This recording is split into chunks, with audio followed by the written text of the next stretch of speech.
Muito bem, estamos ao vivo com mais um Conjectura, episódio 5 aqui da nossa iniciativa. Hoje para repercutir, discutir e analisar a partir do que foi conversado na última segunda-feira, no programa que tivemos a presença do professor André Kuchin, professor de filosofia do Departamento de Filosofia da Faculdade de Ciências Humanas da Universidade Federal do Mato Grosso do Sul. Já estou aqui com meu amigo e companheiro Wayne. Tudo bem, Wayne? Como vai? Bom dia, Danilo. Bom dia a todos que vão chegando, né? Já nos acompanham pela live, já quase tradicional live de quinta, Quase né? tradicional. Poderíamos dizer. Isso aí. Com essa ideia mesmo, né? De poder explorar, né? Na verdade, para quem trabalha com ciências humanas, né, Danilo, já sabe bem disso. Nosso desafio aqui é enorme em tentar fazer em aproximadamente 1 hora, né? Em 50 minutos, os conteúdos que a gente propõe. Em geral, o pessoal das ciências humanas são muito prolixos, né? Enfim. Então, com esse desafio, né? A live de quinta tem um pouco essa ideia que você mencionava, né? De poder repercutir, às vezes explorar, né? Algum ponto que, enfim, é interessante que não foi possível ser desenvolvido melhor, né? De maneira melhor na live de segunda. Então, é para isso que estamos aqui, né? Exatamente. Então, Wayne, para deixar registrado, né, aqueles recadinhos que já quase tradicionais também, que Sim. estamos, né, fazendo essa live todas as segundas e quintas-feiras aqui na nossa página do Facebook, às 11 horas da manhã no horário de Brasília. Essa live, ela fica disponível para assistir posteriormente na página do Facebook, mas quem não conseguir nos acompanhar ao vivo também pode nos encontrar nas outras redes sociais, né? Nós temos o nosso canal do YouTube, onde nós divulgamos as lives lá em formato de vídeo, e temos também o Spotify, onde divulgamos os programas em formato de podcast, tá? Vocês conseguem encontrar todos os links para essas nossas redes sociais na descrição aqui desse nosso programa, dessa nossa live. E estamos também com o Instagram, onde a gente está eventualmente fazendo algumas divulgações por lá. Então, só para deixar registrado, se porventura vocês não conseguirem acompanhar ou puderem aí dar uma força para a gente de nos seguir nas outras redes sociais e eventualmente até compartilhar com colegas, familiares que possam vir a se interessar pela nossa iniciativa, nós ficamos muitíssimo agradecidos. Então, pois bem, o último programa, que contamos com a presença do professor André, teve como mote, né, como tema, pandemia, crise e filosofia. Então, nosso formato aqui vai ser aproximadamente o mesmo do que tivemos no programa da última quinta-feira, ou seja, eu e o professor Wayne vamos fazer alguns destaques, né, a partir do que foi falado pelo professor André, para daí sim a gente tocar a discussão adiante. Só para registrar também, Wayne, antes de passar a palavra para você, se você quiser fazer os seus apontamentos sobre o último programa, que nas lives de quinta-feira, então, nós abrimos um espaço maior para a participação dos nossos espectadores, então sintam-se à vontade, aqueles que quiserem compartilhar aí seus pensamentos, suas dúvidas conosco, para nos escrever aqui na aba dos comentários, que eu estou acompanhando, e eventualmente a gente pode trazer aqui a discussão para eu e o Wayne analisarmos. Isso, Danilo, e ainda nessa linha de recados objetivos, né, eu insistiria muito nessa ideia, assim, como o Conjectura, né, é um projeto novo, e aí a cada live acabam chegando novas pessoas, é sempre importante dizer, né, o que nós somos, né, o que queremos, né, queremos dominar o mundo. Bom, nós somos um projeto Conjectura, né, um projeto de divulgação científica das ciências humanas, um projeto filosófico, de divulgação científica das ciências humanas. Eu sou filósofo, o Danilo é filósofo, então todo o nosso trabalho aqui consiste em refletir, né, pensar sobre fenômenos, fatos da atualidade, desde o amplo referencial das ciências humanas. É muito importante insistir nisso, né? Especialmente num momento em que as ciências humanas vêm sendo diuturnamente atacada, né, seja pelas políticas oficiais do atual governo, seja por grande parte da opinião pública brasileira que não entende, né, o que são as ciências humanas, a importância das ciências humanas. É para isso que nós estamos aqui, para mostrar o tipo de trabalho que nós fazemos, para promover a reflexão das ciências humanas e defender, né, a importância das ciências humanas. Esse é o Conjectura, você que nos acompanha é muito bem-vindo, para discordar é mais bem-vindo ainda, é um espaço de reflexão crítica e, bom, importa, então, retomar e reforçar, né, Danilo, essa nossa intenção fundamental. Sim, muito bem colocado. Posso seguir, então, daqui? Sim, acho que sim. Você gostaria de iniciar as suas colocações sobre o último programa? Perfeito. Então, bom, retomando um pouco ainda metodologicamente, a live de quinta fica um pouco vinculada à live de segunda, né? Que é a live que a gente recebe algum pesquisador em ciências humanas, o Danilo já mencionou. Nesta semana tivemos assim o enorme prazer e a felicidade, né, de receber o nosso colega, o professor André Couto, aqui da área de filosofia, né, da Faculdade de Ciências Humanas.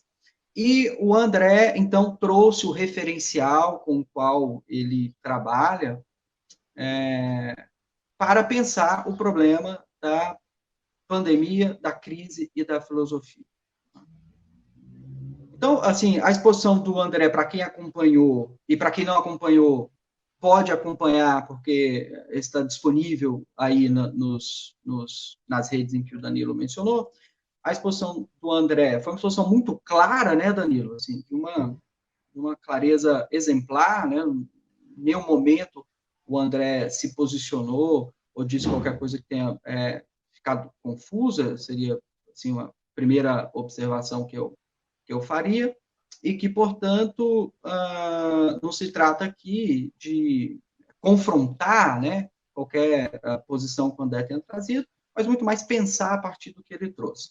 E ele seguiu rigorosamente, como bom professor que é, os 3 termos do título, né?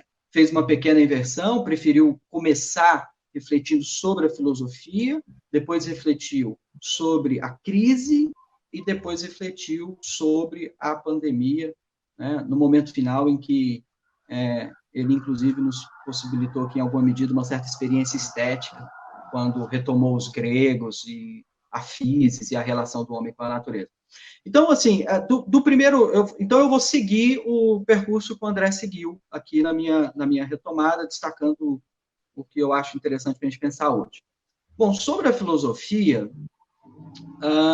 eu diria destacaria dois elementos assim da reflexão que o André trouxe. O primeiro deles, que perpassou toda a fala, né, a reflexão do André, foi essa ideia da importância da filosofia, no caso do André ali, para a economia ou para o pensamento econômico. Que é bom dizer, o André se apresentou, atua na área de filosofia, doutor em filosofia, mas teve sua graduação em economia. A gente começou a nossa conversa um pouco relacionando, né, a questão da filosofia com a economia, e acho que uma chave muito importante da exposição do André foi defender a necessidade de uma teoria econômica ou de uma ciência econômica informada, baseada, fundamentada na filosofia. Uhum.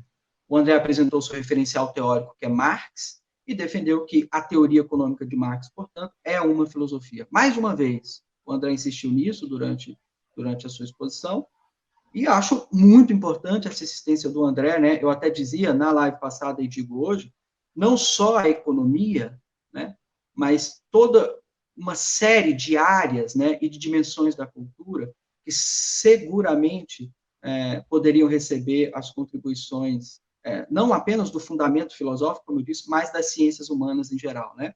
Então, uma teoria política também pode ser informada pelo referencial filosófico e pelas ciências humanas em geral, enfim, uma teoria religiosa, enfim, né? Bom, uma teoria econômica, como o André insistiu bastante.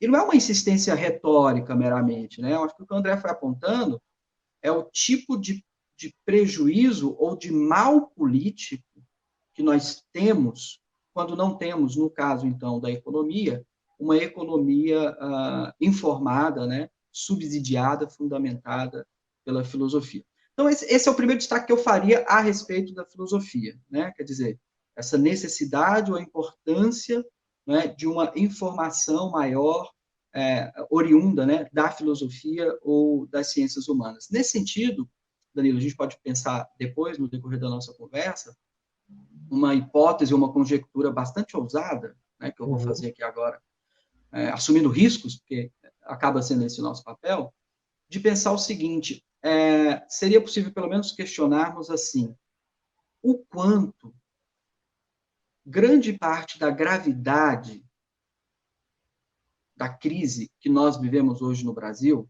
falo de crise política, de crise sanitária, né, de crise humana, né, de crise humanitária, de crise social, né, num sentido bem amplo, como justamente grande parte dessa crise pode ser explicada, pelo menos em parte, por uma grave ausência de ciências humanas, ou uma grave ausência de pensamento filosófico. Então, no momento em que a grande opinião pública, né, ou parte da opinião pública, justamente entende que esse tipo de saber, né, ou esse tipo de ciência, ciências humanas, são dispensáveis, ou não são produtivas, ou são ideológicas, ou etc, etc, etc, talvez seja o caso de pensar o quanto grande parte dessa dramática situação que a gente vive no sentido bem amplo, né, pode ser explicada, pelo menos em parte, em razão de justamente, né, da ausência de uma educação mais amparada ou mais fundamentada nas ciências humanas ou na filosofia. Coloco isso em sentido bem geral aqui, a gente pode retomar no nosso debate, né? Eu destacaria um segundo aspecto da discussão do André a respeito da filosofia, que é o seguinte, como que o André se posicionou, né, do ponto de vista de concepção de filosofia, eu acho que isso ficou bem claro para todos. O André trabalha com uma concepção de filosofia que ela é do século XIX para trás, né? Quer dizer, o que o André fez foi trabalhar com uma noção de filosofia do século XIX, eu me refiro aqui ao Marx, e com a noção de filosofia dos gregos, né? Ele insistiu nisso e faz essa relação. Isso é um problema, isso parece um problema em momento nenhum, pelo menos não para mim, né? Eu só apontaria, né, que há uma grande mudança na concepção de filosofia operada no século XX, né, e que apontaria para outro tipo de ponto de vista, né? Por exemplo, essa coisa de voltar aos gregos, que é um movimento muito bonito, né, muito atrativo, inclusive, né, tem um problema de nos levar a uma concepção muito essencialista de filosofia, né, que do século XX para cá é uma concepção bastante problemática, né?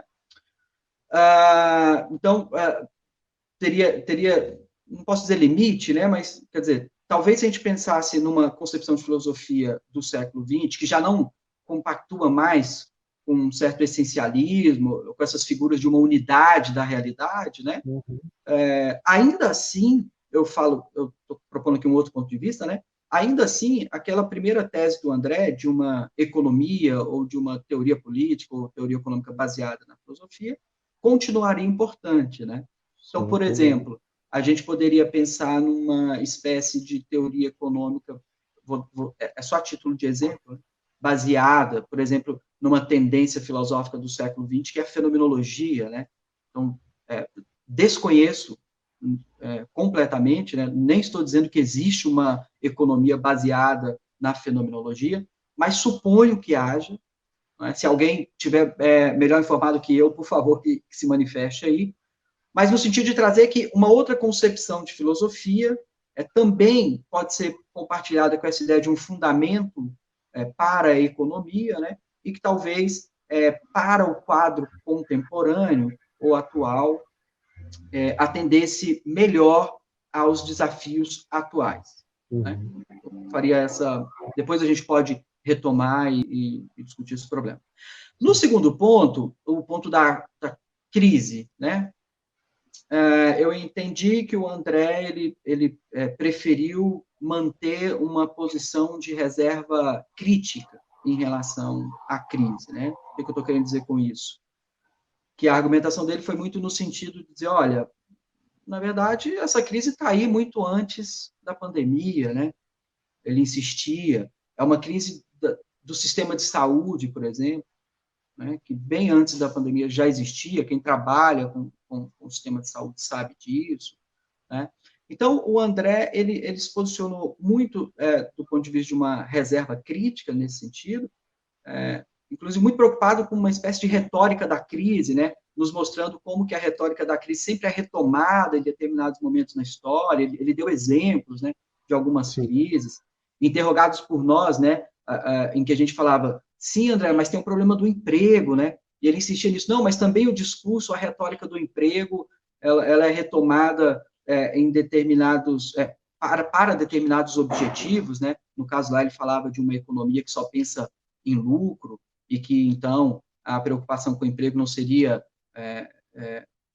necessariamente uma preocupação com o emprego, mas, né, para manter essa ideologia do lucro, né, enfim. Então, eu entendi que o André se manteve muito nessa posição de reserva crítica, que acho muito importante, porque ela nos chama a atenção para um alerta que nós devemos ter, né? Então, é claro que eu concordo inteiramente com isso, há uma retórica já bastante desgastada, né, da crise, né, há um certo esgarçamento da linguagem aí, né, a crise durante, ou por vezes, é utilizada de maneira completamente irresponsável, superdimensionada, né, então acho que o alerta, a posição de alerta crítica que o André sugeriu, ele é muito importante. Mas, eu fiquei pensando depois de que o seguinte, o fato de já existir uma retórica da crise, ou uma retórica do emprego para fins políticos, né, uma retórica para fins políticos, não pode nos eximir da responsabilidade de pensar o que esta crise atual tem de nova e original. Sim. Então, é claro que o André tem razão em mencionar que existe uma crise no nosso sistema de saúde muito anterior à pandemia. Ninguém discorda disso. Mas é claro que, e acho que o André também concordaria com isso, de que a pandemia traz elementos novos para essa crise. E dramáticos, né? Acho que o André mesmo insistiu sobre isso. Então, é que a posição de alerta crítica, né, que essa posição de uma reserva crítica não nos impeça de pensar os reais desafios de uma crise que existe e é atual. Então, talvez a gente possa repercutir isso também, Danilo, né? Um pouco essa passagem. Uma coisa é a reserva crítica, né? Que nos leva a uma crise que já existia. Outra coisa é pensar, bom, muito bem, essa crise existia, mas algo novo aconteceu. Então, a crise do emprego existia? Claro, nós estávamos já com 13, 12 milhões de desempregados no Brasil, mas algo novo aconteceu que agravou significativamente, seja a crise da saúde, seja a crise do emprego. Acho que foi nesse sentido que talvez tenha havido um certo descompasso entre nós e o André, Danilo, no tipo de pergunta que nós fazíamos, querendo, assim, quase uma resposta mais técnica, né? E o André insistindo, né, na posição de uma resposta mais filosófica e mais ampla. Então, acho que isso explicaria um pouco, inclusive, os questionamentos que nós fizemos. Então, talvez voltar um pouco a essa noção de crise, considerar o desgaste retórico do termo que existe, mas, ao mesmo tempo, pensar que estamos diante de uma crise severa e, em alguma medida, nova. Sim. Podemos pensar isso, né? E por Nova, fim, ainda que não inesperada, né? nova, Ou, ainda que não, isso, nova, ainda que não inesperada, ainda que previsível, né? Sob determinados pontos de vista, como a gente apontou, mas eu estiria nisso, assim, tem elementos novos nessa crise. Então, é claro, já existiu pandemias no passado? Sim, né? Já existiu crises da saúde? Sim, mas tem algo de urgente nisto que nós estamos vivenciando hoje. E eu entendo perfeitamente, de novo, um certo abuso da retórica do urgente, né? Claro que eu compreendo isso, mas ainda assim, isso não deve nos eximir de pensar os desafios concretos e dramáticos que essa crise nos coloca, né? Então, a gente pode pensar um pouco sobre ela. E, por fim, sobre a pandemia, e já para encerrar e passar a palavra, Danilo, sobre a pandemia, o que o André disse, né, segundo o que eu destacaria, foi isso, né? A pandemia, o vírus não é a crise, ele dizia isso. O vírus não é a crise. A pandemia não é a crise, mas uma manifestação de uma crise que já existia anteriormente à pandemia, e, claro, essa crise causada pelo sistema econômico, né, que dirige grande parte, maior parte do mundo, o capitalismo. Então, acho que sobre a pandemia, o André insistiu bastante neste aspecto, né, de dizer que, na verdade, a nossa crise ela não é de saúde, ela não é imediatamente de saúde, é uma crise, né, de sistema econômico e de economia. E para o André, economia pensada não como uma técnica, como ciência, mas como modo de vida, né? Ele insistiu nisso, e por isso foi aos gregos, para justamente trazer aquela figura belíssima, né? Da relação do homem com a físis, e de como a físis, a natureza, né? Portanto, acabaria reagindo, estaria, né? Na verdade, reagindo, né? A certa violação sofrida pelo homem. Bom, aqui eu problematizaria o seguinte, também não discordaria em nada do André, acho que essa figura, eu chamei de figura estética, né, da relação físis e homem, claro, ela é muito pertinente, é claro, a gente poderia pensar, esse vírus não é a primeira reação da físis, né, há algum tempo a gente está falando de aquecimento global, por exemplo, né, em que grandes líderes mundiais ou líderes de países, líderes de grandes países, né, mundiais, acabam brincando, né, com o aquecimento global. Então, o aquecimento global também é uma reação da natureza, mas a diferença agora é que é isso, né? O aquecimento global talvez não nos atinge tão imediatamente, não é nem tão diretamente, né? Mas não nos atinge tão imediatamente como é o caso desse vírus, embora nos atinja tão radicalmente quanto, né? É preciso dizer desde já. Mas o que eu problematizaria, assim, um pouco da posição do André aí, é que, então, tudo bem, é verdade, né? A natureza está reagindo ao homem, a natureza está reagindo ao sistema econômico que está levando ao fim da humanidade, né? O André chegou a falar nesses termos. Então, também não discordaria disso, mas eu talvez só sentiria a necessidade de ampliar um pouco o escopo, porque nessa hora o André construiu um pouco a argumentação dele, mencionando a origem, já polêmica, né, a origem do vírus, né, a China, e dizendo que, inclusive para corroborar o seu argumento, né, dizendo como que o vírus, então, pode ter surgido justamente de certas condições de trabalho, né, que muitos chineses têm sido submetidos nos últimos anos, inclusive saindo, né, de um certo sistema de vida rural, indo para as cidades, e não tendo, então, os chineses modificado a sua cultura de se alimentar de animais exóticos.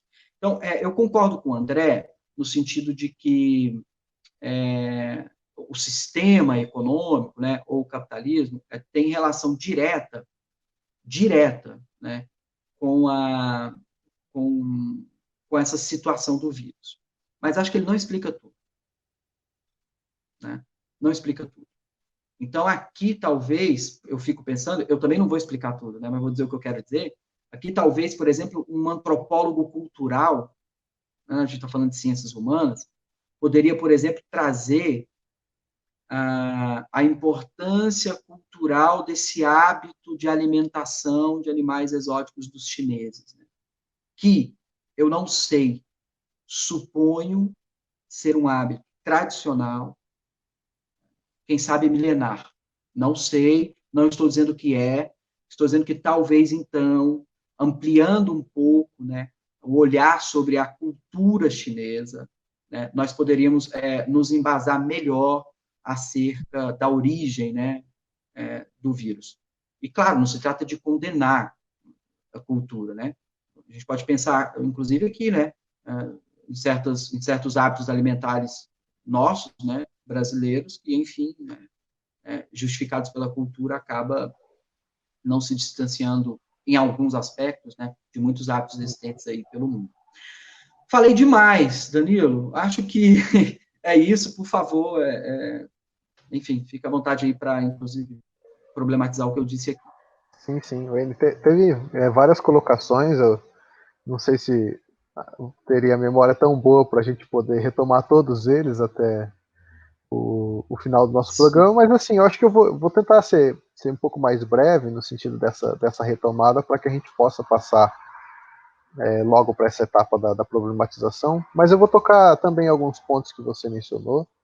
Uhum. O André ele fez então esse caminho inverso, né, da filosofia para a sua leitura da crise, para então falar da pandemia.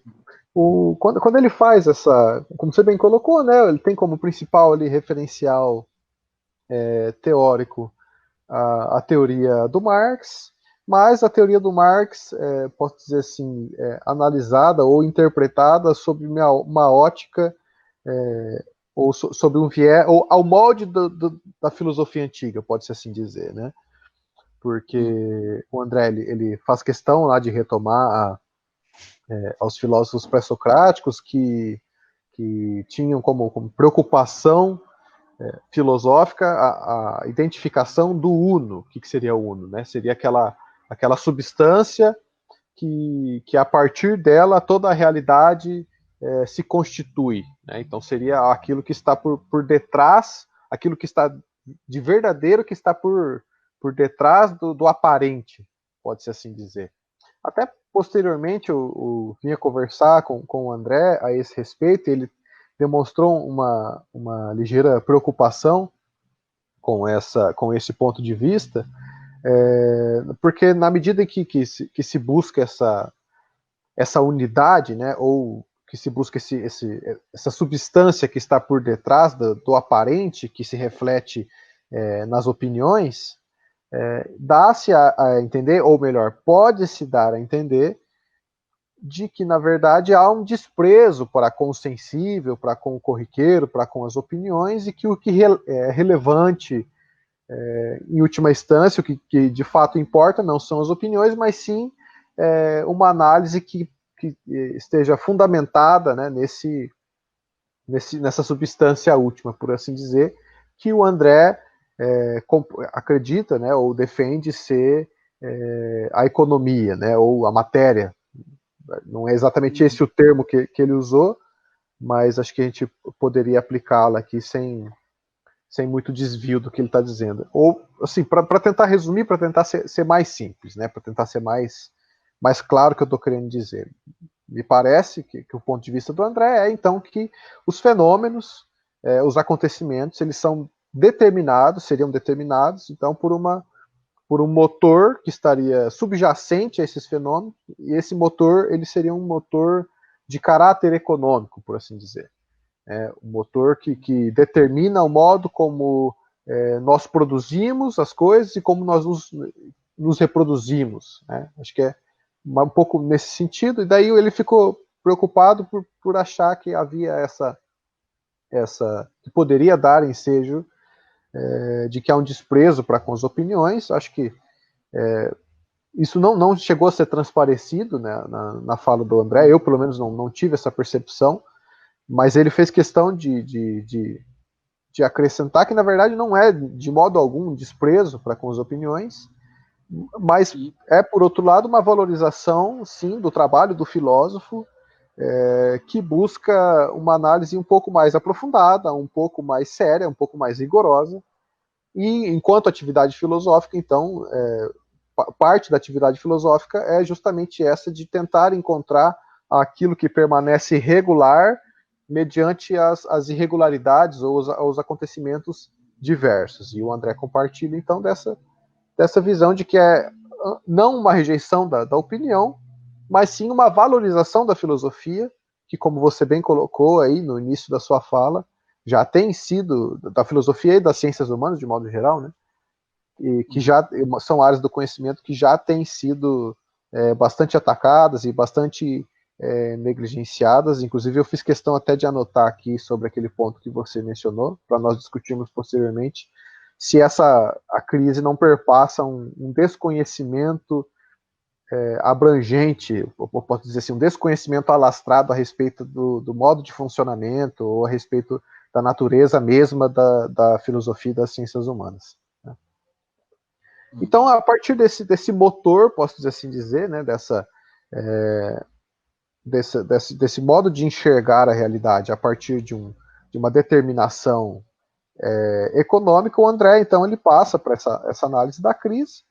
O Henry também já mencionou isso muito bem, né? Quer dizer, é uma crise que me parece que é um esgarçamento a partir dessa perspectiva, né? De que há um esgarçamento desse termo crise a partir do ponto que essa crise ela é, entre aspas, pode-se assim dizer, acho que estamos até um pouco, vamos dizer assim, menos rigorosos no uso desse termo, mas, por assim dizer, uma crise permanente, né? E essa crise, ela teria se refletido do ponto de vista do André, tanto na precariedade do sistema público de saúde, mesmo numa circunstância anterior à circunstância da pandemia, também se refletiria na previsibilidade dos vírus, né? Inclusive eu cheguei a mencionar no programa anterior um estudo de 2015 que já previa a possibilidade de mutação do coronavírus, que passaria do morcego ou do pangolim, que é um animal exótico que foi consumido na China, né? Que acredita-se que pode ter sido esse também animal a partir do qual, né, o vírus migrou, e especialmente uma incapacidade ou ineficiência do sistema econômico, de um modo geral, na adaptação para essa nova circunstância, para essa nova conjuntura que se apresentou de modo bastante urgente. O André até mencionou uma fábrica do Rio Grande do Sul que já havia convertido a sua produção industrial para a produção de equipamentos de proteção individual, máscaras, né? Acho que são coisas do tipo. Mas é importante a gente destacar que isso não tem sido feito, ou pelo menos não se enxerga, né? Isso não tem sido divulgado,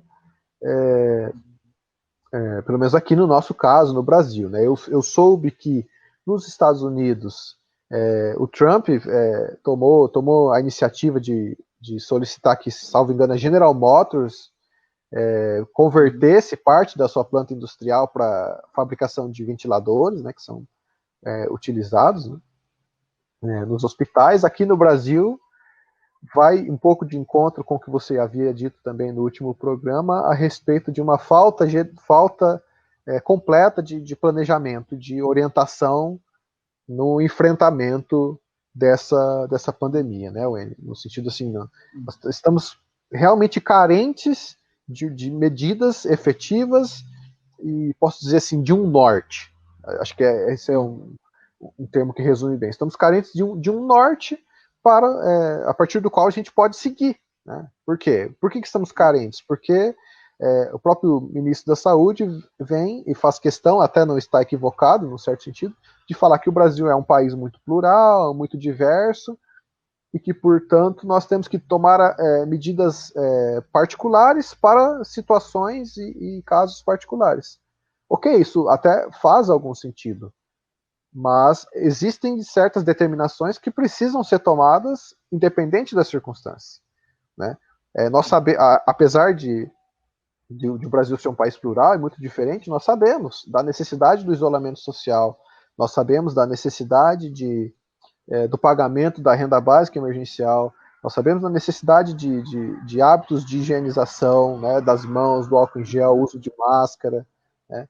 Então, assim, que outras medidas particulares são necessárias? Né? Direcionamento de recursos para leitos? Ok, mas ainda assim parece haver, né, pelo menos há um consenso na comunidade científica, ao que parece, né, e também da sanitária, dos órgãos sanitários, de que certas medidas inevitavelmente precisam ser tomadas. Né?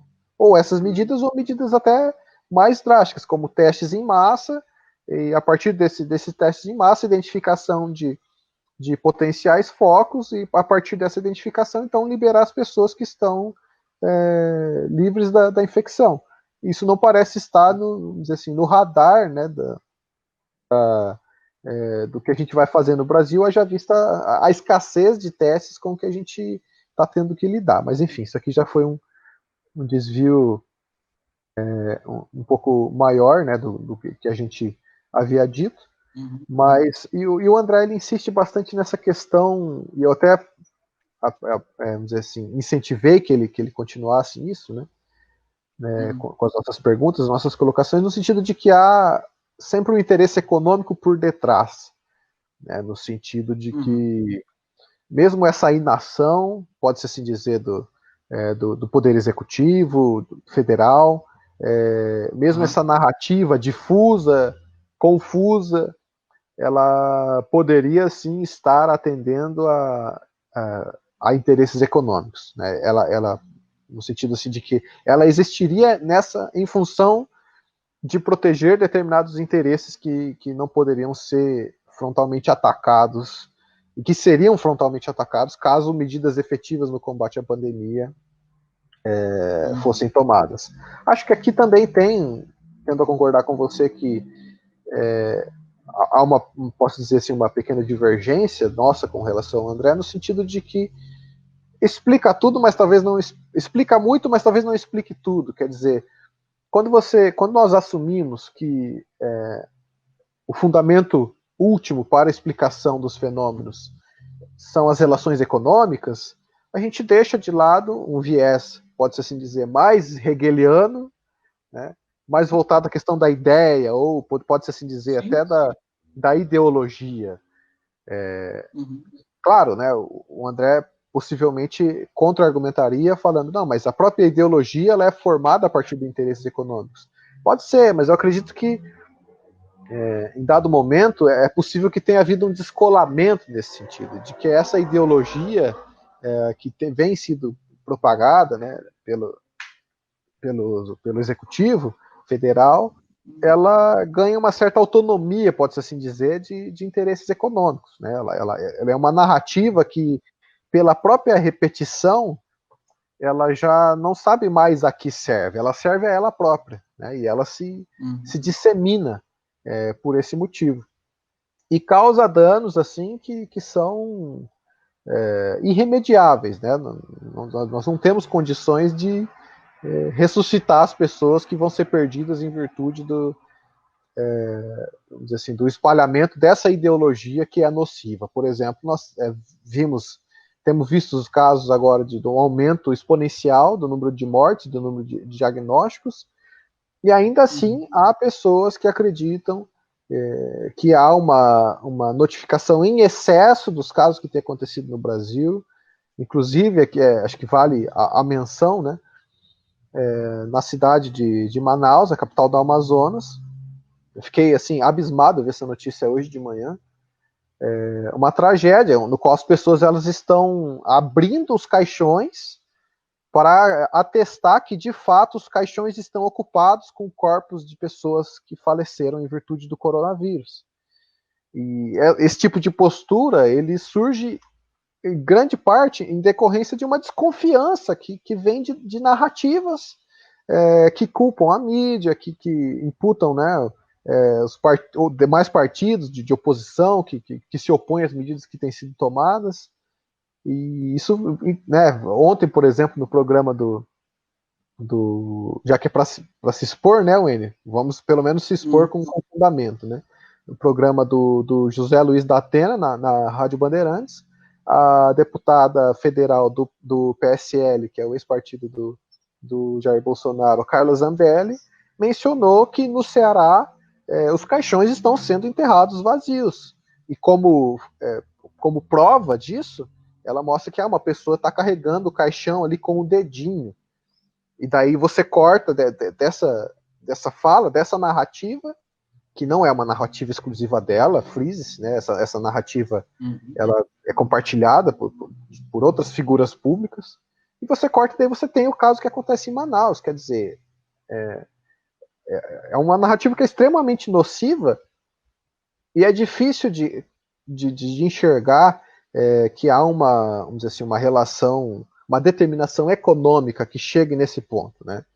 O que eu estou querendo dizer é o seguinte: há uma certa autonomia da ideologia, eventualmente ela se expressa, né? Especialmente em circunstâncias nas quais ela se dissemina de forma tão rápida e de forma tão nociva. Eu não sei se você quer comentar alguma coisa disso que eu disse. Não, eu acho que... Não, isso que você está dizendo, eu acho que converge àquilo que eu disse de concepção de filosofia, né? Quer dizer, o André, dito por ele, traz uma concepção do século XIX para trás, né? E no século XX, nós temos uma concepção de filosofia que não concebe mais, por exemplo, essa ideia de um fundamento único. Isso não existe do século XX para cá. Claro que existe fundamento, mas de algum modo esse fundamento ele é múltiplo, ele é multifacetado, ele é complexo, ele é diverso, né? E acho que isso, o referencial do André não ajuda tanto a pensar nesse sentido, né? Ele então, colabora, não se trata de novo. Né? E não se trata de novo, porque aqui é um problema assim de polêmica, né? Não se trata de negar em nenhum momento a determinação econômica que está por trás das decisões tomadas e não tomadas, né? Das decisões políticas tomadas e não tomadas. Então, quem é ingênuo para ignorar isso? Nenhum de nós. Nenhum de nós, né? Agora, eu insistiria, mais que isso nesse sentido, né? Exemplos como esse que você está dando, ou o que eu chamei de urgência, né? Tem uma urgência que faz explodir, né, essa unidade racional e ganha, né, o drama da vida, né? Ali, né, naquela quantidade enorme de valas sendo construídas para que se enterre, nessa quantidade enorme de mortos, quantidade subnotificada. Gente, se nós temos uma informação oficial de 5.000 mortos, isso é 2, 3 vezes mais. É por isso que, né, determinadas figuras irresponsáveis, né, como essa deputada, quer dizer, vem dizer coisas dessa natureza, para esconder isso. Todos nós sabemos que o que há, no sentido geral, é uma subnotificação, portanto, as mortes, o número de mortes é muito maior do que o que se apresenta oficialmente, assim como o número de contaminação e etc, etc. Então, quer dizer, o que nós temos aqui, e aí, né, Danilo, isso aparecia nas nossas questões ao André, né? Porque o André trazia lá a concepção dele, e nós falávamos, André, mas e do ponto de vista de uma decisão política? Eu chamava atenção, né, para uma falta de habilidade técnica, né, do governo e tal. Então, é claro, não se trata de imaginar que nas decisões políticas haja, né, uma completa liberdade, né, das decisões políticas, no sentido de não serem determinadas pelo sistema econômico. Não se trata de dizer isso. Se trata de dizer que há uma espécie de urgência e de gravidade e de novidade nessa pandemia, que eu acho que exige outras explicações, acho que explicam, né, esse caos, né, que a gente está vivendo do ponto de vista da informação, do ponto de vista da prestação de assistência social, né, que o governo deve oferecer e não tem conseguido tecnicamente fazer isso, né, do ponto de vista de uma certa tranquilidade que o governo deveria ter oferecido para a indústria e para o comércio, para fins de controlar, né, o desemprego, né, eu chamava atenção para isso. Amanhã é Dia do Trabalhador, né? E vai ser um desafio, gente, vai ser uma tristeza, porque daqui para frente o que nós vamos ver é isso mesmo, né? São desempregados aos milhões, mais do que já havia, e vamos voltar a ver aquelas cenas terríveis de famílias desesperadas, passando fome, sem ter com o que contar no fim do mês, porque, é claro, essa pandemia vai deixar impactos econômicos e, né, no emprego, assim, violentos, né? E o que nós mereceríamos? Nós mereceríamos um governo que, minimamente, do ponto de vista técnico, veja, eu não estou exigindo, né? O André falou na semana passada de dignidade, né? Eu não estou pedindo o governo dos sonhos, porque eu não acredito nesse governo, muito menos que ele vai ser o governo dos sonhos, mas um mínimo de respeito, né, a este momento. Você vê a declaração deste senhor, que é presidente da República essa semana, em relação às mortes. Então, quem é que suporta isso? Quem é que suporta isso? A coisa está chegando no nível, assim, do insuportável, né? E tudo indica, né, que não vai haver mudança, não vai haver alteração nessa rota. E, de novo, eu vou voltar a insistir aqui, Danilo, correndo o risco da ingenuidade, como daquela vez que a gente conversava com o Daniel. Qual a saída? Eu não vejo outra saída, né? A saída está no povo, né? Está no povo. Né? O Congresso agora já começa a se articular para fazer com que o povo pague a conta, porque, é claro, a conta virá, é claro que a conta virá. Agora o Congresso já começa a se articular para fazer com que o povo pague a conta. E aí, só para encerrar, Danilo, desculpa que eu me empolguei aqui um pouco, você imagina isso? Olha, para você que está nos acompanhando aqui, né, para nós, trabalhador, né, as pesquisas indicam que, graças à carga tributária do Brasil, acho que é de 3 a 5 meses do nosso trabalho é imposto. Posso estar errado aí, mas acho que é algo que vai de 3 a 5 meses do nosso trabalho é para pagamento de imposto. Há quantos anos isso é assim? Quer dizer, os cofres públicos deste país estão cheios porque nós, trabalhadores, pagamos os nossos impostos. Chega num momento como esse, momento aí que, se bem administrado, né, duraria o quê? 3, 6 meses, se bem administrado, né, a partir de 6 meses, eventualmente, a coisa poderia começar a melhorar. Um momento como esse, de 3 a 6 meses, quer dizer, você imagina, é abrir mão de um ano, né, de tributação dos nossos salários nesse sentido, para garantir o mínimo, não é para melhorar, é para garantir o mínimo, né, que o empregado não fosse desempregado pelo seu patrão, né, que as famílias continuassem, né, tendo assistência. Então, quer dizer, um pouco de gestão técnica, né, mínima, já resolveria, né, suficientemente o problema.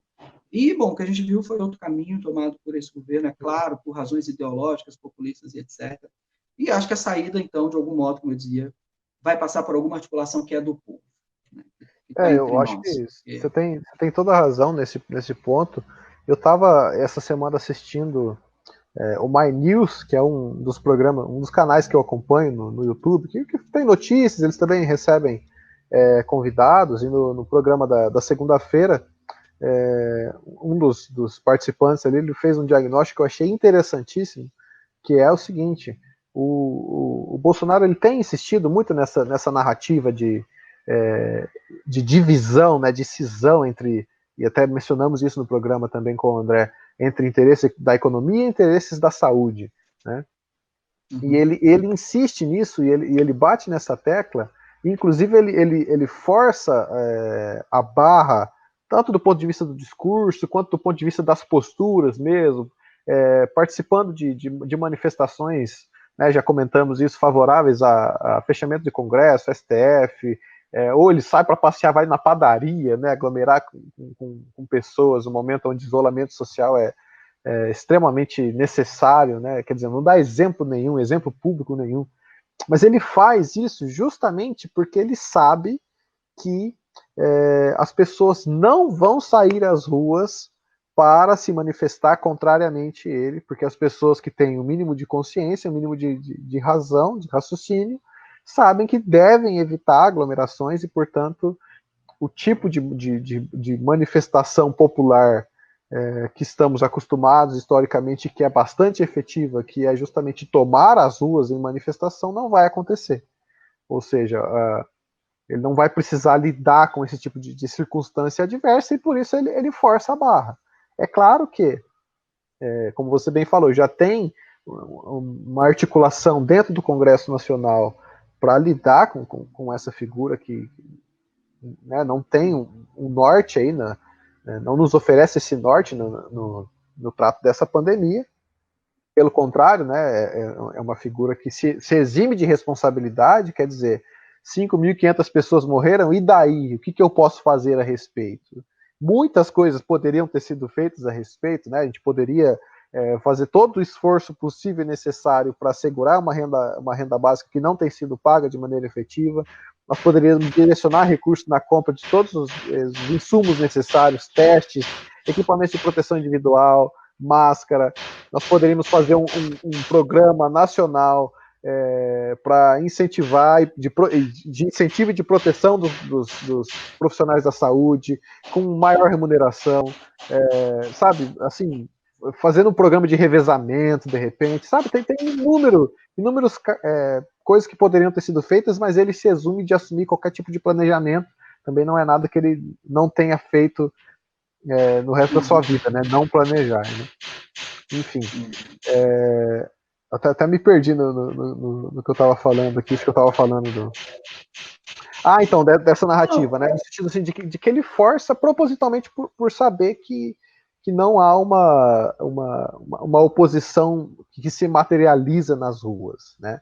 Essa oposição, claro, a gente vai ter que se articular por outros meios, pela internet, né, nas redes sociais, um pouco do que a gente faz aqui, em defesa de determinados valores. É claro que o nosso grande mote é a defesa das ciências humanas, mas a gente parte também, né, por defender as ciências humanas, a gente defende a ciência em geral, a gente defende que as medidas que são tomadas no enfrentamento das crises, ou mesmo que medidas que são tomadas na gestão pública dos recursos, que elas sejam medidas que tenham algum embasamento, que tenham alguma lógica de fundo, né? E quando a gente não enxerga a existência dessa lógica, ou mesmo quando a gente nos é aberta a margem para conjecturar que a própria desinformação, a própria falta de planejamento, na verdade, serve a outras lógicas, né? Serve a lógica de outros interesses que não o interesse público, então a gente fica extremamente preocupado, né, Wayne? E como você bem mencionou aí na sua fala, cara, o cenário que se aproxima, se mantiverem as medidas que estão sendo tomadas atualmente, ele é extremamente negativo, ele chega a ser beira o catastrófico, quer dizer, eu também estava acompanhando, né, acompanho algumas economistas no YouTube, né, acho que esse momento é um momento que a gente tem que é inescapável a gente se informar, né, e são duas economistas bastante renomadas, que eu gosto bastante dos trabalhos de ambas, que é a Mônica De Bolle e a Laura Carvalho, né, e elas fizeram uma live juntas essa semana, e conversavam ali assim, em termos de regressão do PIB, em termos de volta assim, de 7, 8, até a possibilidade de 10%. Então você imagine, Wayne, um governo que já não tem nenhuma preocupação com rede de proteção social, não tem preocupação com previdência, já vista a reforma que foi feita, não tem preocupação com assegurar que as pessoas tenham o que comer na mesa, porque não criou um mecanismo efetivo para pagamento da renda básica emergencial.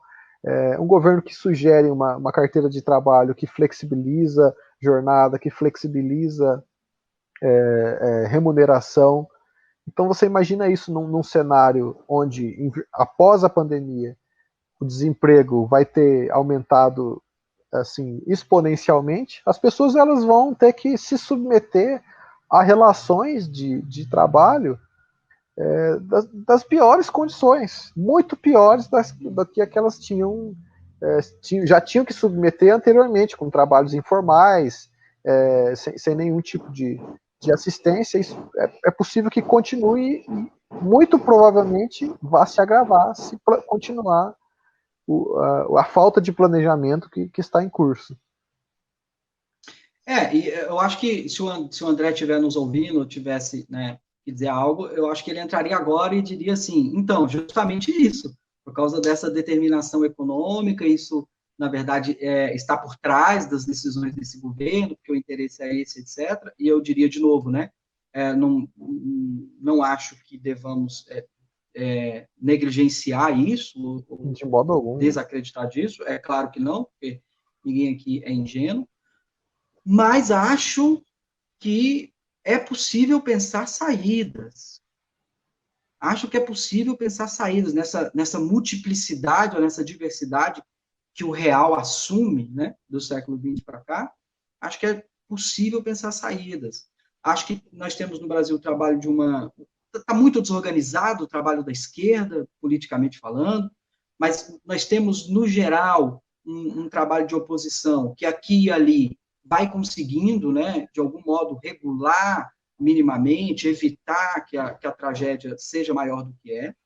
Então, acho que a gente poderia estar atento a esse tipo de oposição. Estou falando aqui da oposição no sentido mais pluripartidário possível, né? Quer dizer, você tem alguns atores aí políticos que trabalham numa oposição que vão nessa direção de pensar alternativas. Acho que a gente poderia apoiar, né, esse tipo de oposição e pensar numa organização popular, de novo, desculpe a minha insistência, não sei como fazer isso em tempo de pandemia, mas, assim, não há outra saída a não ser uma resistência popular organizada. Não vejo outra saída, né? Com os encaminhamentos que esse governo tem dado à crise dessa pandemia, não vejo outra saída que uma resistência popular organizada, né? Pensar como isso pode acontecer. Eu jogo aí, Danilo, todas as minhas esperanças para não sucumbir, porque é trágico, é sério, o sofrimento é severo, né? Só quem já perdeu alguns dos seus para essa pandemia, só quem está sofrendo as consequências diretas dessa pandemia, né? Do ponto de vista do emprego, do ponto de vista da renda, da alimentação, do ponto de vista da saúde, do ponto de vista dos profissionais da saúde, de quem é atendido pela saúde, etc, etc. Então, é alguma coisa que a gente tem que pensar a partir daí, né? Assim, tentar manter um pouco de esperança, porque senão, bom, né, a gente sempre chora. Sim. Sempre chora. Então, acho que uma das nossas, sei lá, se eu posso dizer isso, né, se a gente tem alguma tarefa ou obrigação moral ou política, como pesquisador, como professor, como trabalhador, né, eu acho que é poder sinalizar alguma espécie de esperança nesse momento, assim, dramático que a gente tem. Eu diria até que é uma posição humanitária em oposição a uma política que é de indiferença com a vida humana, posso assim dizer, né? E uma posição humanitária nesse momento é uma posição de não se renunciar em primeiro lugar, né? Nós não podemos nos renunciar e esperar que no futuro venha um outro salvador da pátria. Acho que esse é um grande problema também, né? Acho que, mas aí a gente se enveredaria por uma outra questão, mas assim, houve uma expectativa, né, por parte do eleitorado do Jair Bolsonaro de que ele fosse chegar no governo, bater o martelo e resolver todos os problemas. Eu fico pensando em que medida a oposição também às vezes não sucumbe a essa ideia que é bastante tentadora de um salvador, né, de alguém que vai chegar e vai assumir a cadeira da presidência e vai falar, não, agora vamos resolver todos os problemas e, né, com algumas medidas, pronto, vivemos no país mais democrata do mundo, um país onde as desigualdades são pequenas, onde tem emprego para todo mundo. Quer dizer, não é assim, né? A gente tem que se desfazer dessa ilusão tentadora e não renunciar, entender que todo mundo nesse momento tem que fazer a sua parte, né? A gente faz a nossa parte aqui com a comunicação, a gente faz a nossa parte com a comunicação fora daqui, com as pessoas que nós conhecemos, e todo mundo agora tem que fazer um esforço de compreender que o que foi conquistado, pelo menos até agora, o que foi conquistado do ponto de vista social precisa ser mantido, porque senão vai entrar uma verdadeira uma catástrofe vai acontecer, né? Wayne, já Eu estamos... diria que... Não, então, só para dizer assim, eu acho que é muito difícil fazer isso neste momento, isso que eu vou propor agora. É muito difícil fazer isso, porque é um momento de muita tensão, um momento muito caótico, né? Então, é um momento aparentemente mais desfavorável para fazer o que eu vou sugerir agora, que é pensar o novo. A nossa primeira reação é uma reação conservadora mesmo, né? Diante do medo, diante do susto. A nossa primeira reação é conservadora no sentido de buscar segurança, né? A gente volta ao nosso passado, a gente quer modelos passados, a gente volta a figuras passadas, né? Que foram bem-sucedidas, que representam ou representaram certos ideais, etc, etc. Mas acho que não. Acho que o momento, de outro lado, ele instaura um campo, embora caótico, de muita tensão, um campo de possibilidade de criação enorme. Né? Acho que alguns autores têm ido nessa linha. Então, acho que é hora da gente poder, apesar de, conseguir olhar para frente, para novas figuras, para novas lideranças, para novas articulações e para novos tipos de ações. Né? Eu acho que o horizonte passa por aí. Sim, e também como o André terminou, né, a live dele, né, no sentido de a gente pensar verdadeiramente uma reestruturação da sociedade, da economia, dos setores produtivos. Né? Fundamental, né? Eu me lembro que ele havia sido perguntado sobre a questão da reindustrialização, e ele falou, não adianta a gente voltar a um modo de produção anterior que seja crises como esta ou crises parecidas com esta, como tivemos recentemente, sei lá, 2008, por exemplo, né? Em virtude da movimentação do capital financeiro. Então, quer dizer, nós precisamos pensar mesmo em novos modos de vida, novos modos de organização social, e o Conjectura está aqui um pouco para isso também, né? Para se arriscar nesses caminhos não explorados. Wayne, já estamos aí com um pouco mais de 1 hora de live. Acho que já podemos partir para o encerramento. Não temos perguntas no programa de hoje. Não sei se você gostaria de deixar uma palavra aí para fechar. Se você puder falar, claro, do nosso próximo programa de segunda-feira, da convidada que teremos. Claro, claro. Bom, então, primeiro agradecer, né? Claro, como sempre, todo mundo que acompanhou, que passou por aqui pela live, ou que eventualmente estará ouvindo depois, né? Quando postado aí nas nossas redes. Dizer que esse tema da pandemia e da crise, ele vai voltar, né? Vai voltar no Conjectura, né? Quer dizer, é o momento, né, que a gente está vivendo, então a gente vai ter oportunidade de poder voltar sobre esses temas, né, pensar os desafios que eles representam, né? Mas que, para a próxima semana, a gente vai mudar um pouco a pauta, né? Que é também um pouco a proposta do Conjectura, assim, do ponto de vista da diversidade, né? Então, cada convidado vem e traz o seu referencial, o seu trabalho de pesquisa, como fez brilhantemente o professor Daniel, primeiro, depois o professor André. E para a semana que vem, nós vamos receber, então, a professora e pesquisadora Carla Hirt. Ela é do Instituto Federal do Rio de Janeiro, da área da geografia. Né? A Carla propôs a refletir conosco aquilo que tem sido objeto de pesquisa dela, acho que ela está escrevendo um artigo sobre o tema, que é pensar o problema dos modelos de ensino na educação pública. Então, para a semana que vem, o tema vai ser educação. É um tema completamente, desculpa, Danilo, eu me alongar um pouco, mas completamente urgente e necessário.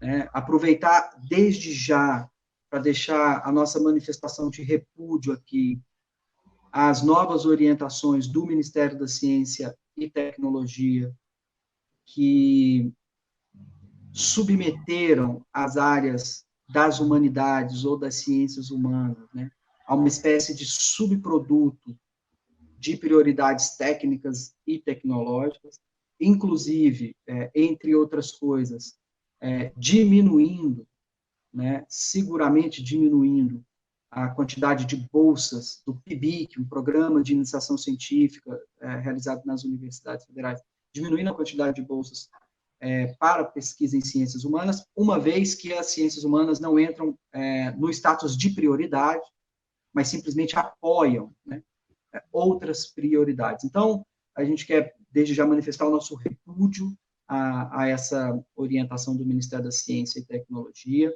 e na semana que vem, então, com a nossa convidada, a gente vai poder repercutir um pouco, né, inclusive essa medida, e pensar um pouco o problema da educação, desde o ponto de vista político, a educação nesse modelo da pandemia, né, essa modalidade de teletrabalho ou de EAD, né, como que tem sido isso. Por exemplo, Danilo, nós aqui não sei como está aí na Federal de Santa Catarina, nós na Federal de Mato Grosso do Sul não tivemos o calendário suspenso, e então, portanto, os alunos continuam, né, tendo aula por videoconferências, por lives, enfim, cada professor está se virando nos 30, né, para conseguir fazer isso. Então, um pouco desse universo vai ser o objeto da nossa live de segunda-feira. Por favor, acompanhe. Sim, sim. Na Federal de Santa Catarina, todas as atividades presenciais foram suspensas, inclusive calendário acadêmico, né? Acho que foi uma medida, acho que a mais acertada, e a gente certamente vai ter que conversar também a respeito desses novos modos, né, de relação ensino-aprendizagem, especialmente agora com a popularização do EAD, como que isso pode afetar, num período pós-pandemia, a própria organização da educação pública e privada, né, no sentido de colocar os professores a certas circunstâncias de trabalho que são muito mais adversas e muito mais desfavoráveis, mas em compensação muito mais baratas, né, e muito mais lucrativas para os gestores dos sistemas educacionais, por assim dizer. Então, mas acho que tende a ser bastante interessante esse programa de segunda-feira, estou bastante ansioso para ele. Bom, acho que é isso então, né? Temos só que agradecer ao pessoal que nos acompanhou até agora, que tem nos acompanhado no Conjectura. Em breve, então, esse programa estará disponível no YouTube, também no Spotify, né? Só repetir esse recado, pedir por gentileza para o pessoal nos seguir nessas outras redes sociais, também no Instagram, onde estamos lá. Se possível, compartilhar nossa página com, eventualmente, alguém que você acredite que possa se interessar pelo trabalho que nós fazemos aqui. E é isso, então. Desejar a todos todos e todas um bom final de semana e nos encontramos novamente na segunda-feira, então. Até segunda. Tchau, tchau. Tchau, tchau, Enio. Obrigado, viu?